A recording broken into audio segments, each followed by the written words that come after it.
ఇలాంటి ప్రాజెక్ట్ అయితే 2014-19కి 72% మనం పూర్తి చేశాం.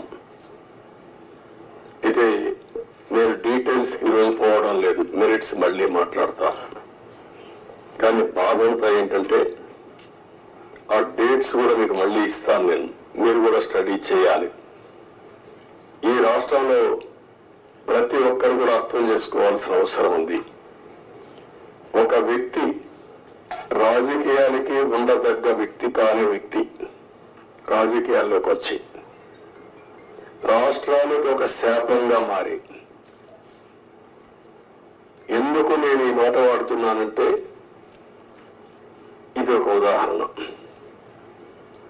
పోలవరం కేస్ స్టడీ ఇలాంటి చాలా జరిగాయి. అతిపెద్ద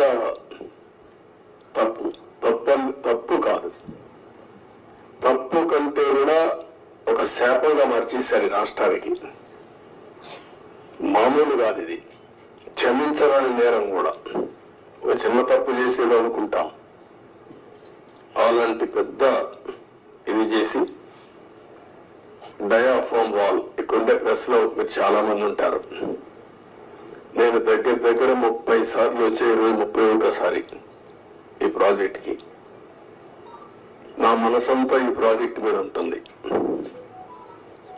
అందరికంటే ఎక్కువ బాధపడే వ్యక్తిని నేనే. నా కష్టాన్ని బూడిదలో పోసిన పన్నీరుగా చేశారు. ఎందుకు ఈ మాట వాడుతున్నానంటే పండగ రోజు కూడా నాగపూర్కి వెళ్ళి,